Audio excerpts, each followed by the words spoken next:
Bonjour à tous. Dans cette vidéo, nous allons effectuer le montage du Pocket Quad électrique Tiger 800 watts de chez Apollo. Le quad électrique est donc maintenant sorti de caisse. À l'intérieur de la caisse, on va pouvoir retrouver le chargeur spécifique, le porte-bagages avant, porte-bagages arrière, la protection avant, manuel d'utilisateur, la mousse de guidon, la selle, la visserie spécifique ainsi que les demi-lunes et le catadioptre. Et maintenant Cédric, on commence par quoi? Alors on va procéder par le guidon en premier. Donc vous allez utiliser les demi-lunes fournies avec le guidon. On commence par les pontets lisses en dessous. Donc petit conseil, vous trouverez de part et d'autre du guidon des petites nervures qui vont servir à centrer le guidon. On va axer le guidon dans l'axe de la potence. On met là en place les deux vis avant pour ensuite positionner le contacteur à clé avec ces deux petites entretoises. Le serrage va s'effectuer avec une clé de 10, un serrage en croix. Pour rappel, le serrage en croix consiste de serrer la vis en haut à droite, puis la vis en bas à gauche, ensuite la vis en haut à gauche et pour finir la vis en bas à droite, tout comme une simple croix. Ça permet d'équilibrer le serrage uniformément sur l'ensemble de la pièce. Le guidon étant maintenant monté, on va positionner la mousse de guidon pour terminer l'opération sur le poste de pilotage. Très simple, à l'aide du scratch. Et ensuite, on va s'occuper du train avant. Cédric, c'est à toi. Ensuite, on va fixer les vis inférieures d'amortisseur avec les écrous freins de 13 et les deux clés plates.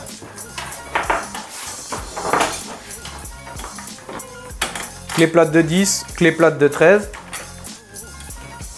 La vis BTR qui passe à travers la fusée, la roue avant. Ensuite, on positionne la rondelle et l'écrou. On effectue le serrage toujours pareil avec la clé Allen de 8 ainsi que la clé plate de 17. Et maintenant, Cédric, la suite. Maintenant, on va raccorder les commandes de direction en prenant bien soin de positionner les câbles de frein par-dessus les tiges de direction. On reste toujours sur la partie avant et on va positionner la protection. Pour ce faire, très simple, on va utiliser les 4 points de fixation situés à l'avant du quad et ensuite il restera juste à la fixer à l'aide des vis de fixation.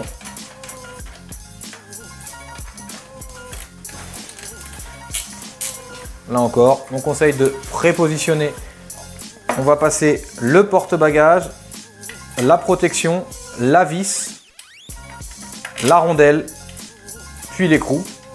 On positionne le tout, le serrage s'effectuera uniquement après que toutes les fixations soient mises en place. Donc toujours le même, on répète l'opération.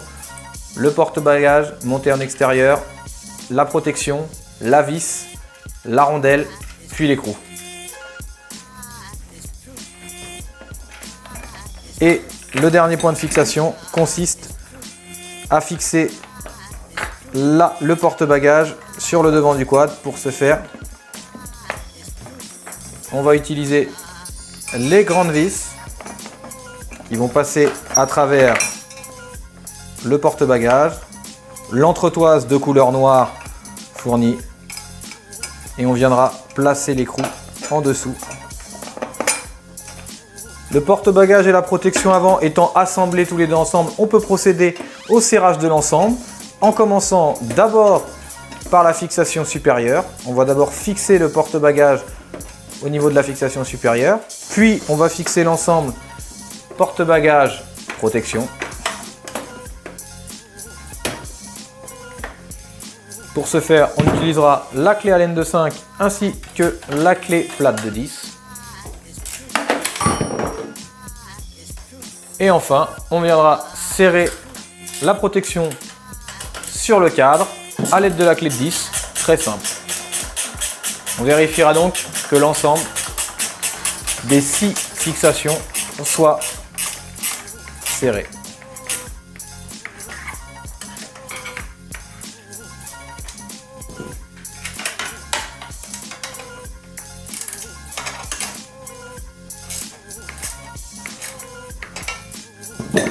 La partie avant du quad étant maintenant assemblée, Cédric, on va passer à l'arrière au niveau de l'amortisseur. On va fixer ce dernier à l'aide de la dernière vis qu'il nous reste et du dernier écrou. On effectue le serrage à l'aide de la clé de 13 et de la clé de 10 plate. Ok, l'amortisseur arrière étant maintenant fixé, on va positionner le porte-bagages arrière. Il faut d'abord désassembler les 4 vis pour venir fixer le garde-boue, le porte-bagages arrière sur le cadre. On positionne d'abord les 4 vis avant d'effectuer un serrage de manière rigoureuse à l'aide d'une clé de 10. Le montage du petit réflecteur arrière. Que l'on vient serrer à l'aide d'une clé de 8 plate. Voilà. Il manque une dernière chose, la selle. Très simple. On positionne l'avant de la selle sous le réservoir et on va venir ensuite clipser l'arrière avec une petite pression. Le véhicule étant maintenant assemblé, on va passer à la mise en route. Cédric, qu'est-ce que tu peux nous dire? Alors avant la mise en route, procéder à la réglage de la pression des pneus. Contrôle et tension de la chaîne si besoin. En entretien, on préconise le nettoyage de la chaîne à l'aide du chain cleaner de chez Ippon. Et après vérification de la tension et avant chaque sortie, un petit graissage à l'aide de l'Xtreme Chain, toujours de chez Ippon. Et la mise en route. D'abord, on sélectionne la vitesse que l'on va vouloir utiliser. La vitesse 2 étant la vitesse la plus faible, la vitesse 1 la vitesse intermédiaire et la vitesse 0 la vitesse la plus rapide. Donc, une fois qu'on a choisi la vitesse, on retire la clé. Ensuite, on branche la batterie. On peut brancher le chargeur pour recharger la batterie toute une nuit pendant la première mise en route. Et ensuite, il n'y a plus qu'à mettre le contact. Ici, on a donc la jauge qui nous indique la tension de la batterie.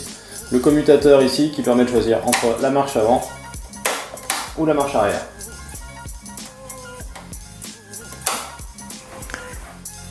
Cette vidéo de montage étant quasiment terminée, pour rappel, nous avons eu besoin d'une clé plate de 8, d'une clé plate de 10, une clé plate de 13, de 17, une clé à pipe de 10, de 8, ainsi qu'une clé Allen de 5, une pince coupante et un cliquet. Nous avons donc maintenant terminé cette vidéo de montage. J'espère que celle-ci vous aura plu. On se retrouve bientôt pour une nouvelle vidéo de montage et je vous dis à la prochaine. Ciao. À bientôt. Voici le récapitulatif des outils nécessaires au montage du véhicule. Voici les produits d'entretien nécessaires pour votre véhicule. Retrouvez Apollo Motors sur les réseaux sociaux et sur apollomotors.fr.